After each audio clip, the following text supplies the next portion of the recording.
May tindahan ka ba? Gustong gusto mo na bang magpahinga pero hindi pa pwede? Bakit? Dahil marami ang nangutang na hanggang ngayon December na hindi pa rin nagbabayad, hindi pa rin nagpaparamdam sa iyong tindahan. Magandang araw mga kasari-sari. Gusto mo ba ang real talk na usapan ukol sa problemang pangtindahan? Abay, mag-subscribe ka na kaya titintin. Pindutin mo ang like button na yan kung relate na relate ka. At syempre pa mga kasari, huwag mong kalimutan, pakishare naman kung hindi kayo busy higit sa lahat. Mga kasari, huwag ka namang mag-unsubscribe kay Ate Tintin. Paano pa tayo magchismisan yan kung iiwan mo ako? At eto na, umpisa na natin ang real talk na usapang ito. So, mga kasari ha, December na ngayon. Kumusta ang mga pinautang ninyo noong January pa? Noong February pa, March, April, May, June, July, kamusta na sila? Nagsipagbayad na ba sa inyo? Ano ang gagawin ninyo kay December na ngayon? Hindi pa nagbabayad yung iba. I-let go mo na ba, mga kasari? O sabihin mo sa sarili mo, nagka-amnesia na ako, kaya ayoko nang alalahanin ang may utang sa akin. Ayokong ma-stress, Ate Tintin. Abay, check ka rin naman dyan.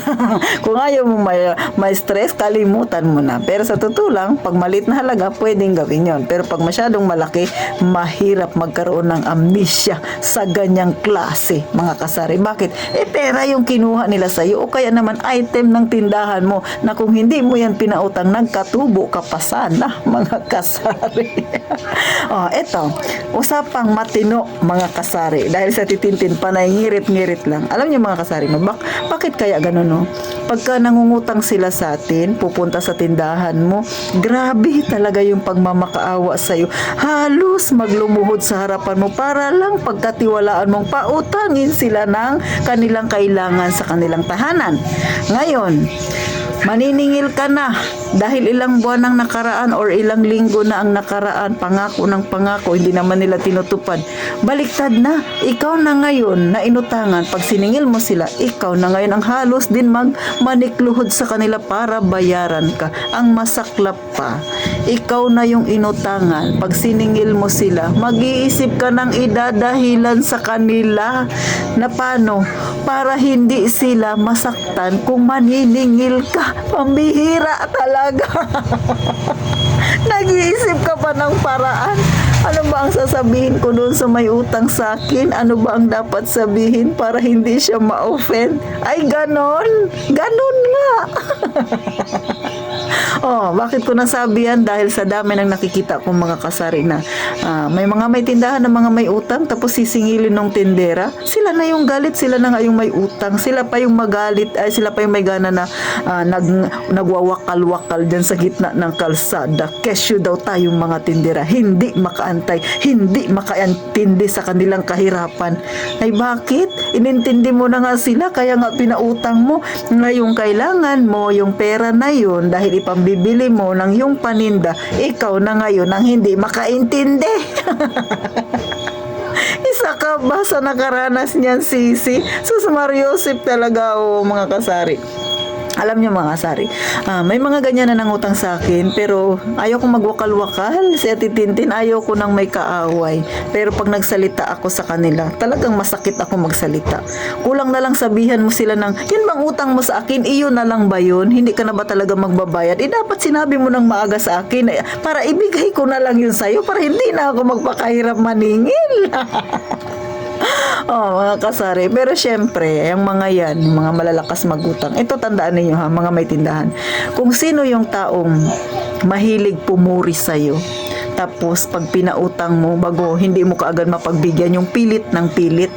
Kung baga, alam mo na na hindi siya ganun kagaling magbayad, tapos nangungulit pa rin ng matindi kong mangulit, grabe pa kung konsensyahin ka. Tandaan mo, makunat pa yan sa gulong, makunat pa yan sa balat ng ng buhaya. Kaya ingat kayo sa mga ganyang klaseng tao. Mahirap magtiwala, lalo na pag pera yung pinag-uusapan, o kahit hindi pera, kahit paninda pa yan, mahirap magtiwala. Kasi nga, yung mga ganyan, alam na nila yung laro ng buhay pagka pinautang. Minsan iniisip nila, wala mang nakukulong sa utang. Ay, syempre, ala nga naman, 1,000 lang yung utang mo, utang niya sa'yo, magpunta-punta ka pa ng presinto.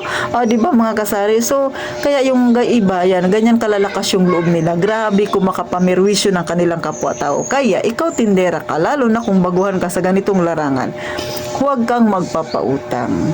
Huwag mo sanang maranasan ang naranasan ng iba nating kasari na nangunsumi. At higit sa lahat yung mga kasari natin na inutangan tapos lumubog yung kanilang tindahan. Sana ay huwag mangyari sa'yo. Kaya ngayon pa lang, maging matigas ang iyong puso. Hindi masama na maging mabait ka sa kapwa. Hindi yun masama. Pero dapat piliin mo rin yung papakitaan mo ng gano'n, ng kabutihan.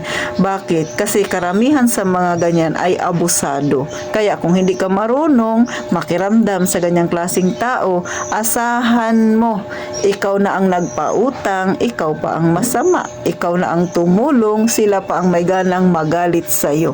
Ikaw ang maniningil sa kanila dahil may utang sila sa'yo. Ikaw na ngayon ang mag-i-explain sa kanila bakit mo sila siningil.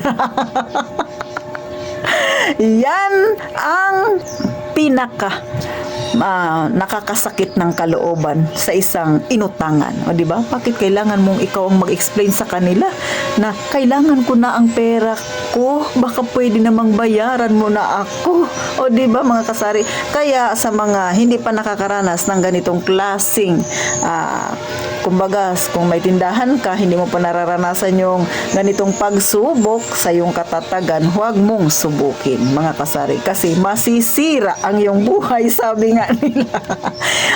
Char lang, mga kasari. Masisira ang diskarte mo, lalo na kung hindi ka sanay sa stress. Araw-araw maisip mo yan, mga kasari. Ay, naku, masakit sa ulo yan. Kaya sa titintin, tumigil na ako sa pagpapautang dahil ayokong ma-stress ako sa mga ganitong klaseng problema na ating kinakaharap sa ating tindahan. So, paano mga kasari? Sana kahit papano nakapagbigay ako ng inspirasyon, nakapagbigay ng konting idea dyan sa mga baguhan pa lang sa ganitong larangan ng pagninegosyo at higit sa lahat, huwag mong subukin talagang magpautang para hindi ka ma-stress ng tuluyan. Mga kasari, gaya nga ng palagi kong sinasabi, huwag mong kalimutang mag-subscribe at syempre pa, mag-iingat tayong palagi, mga kasari.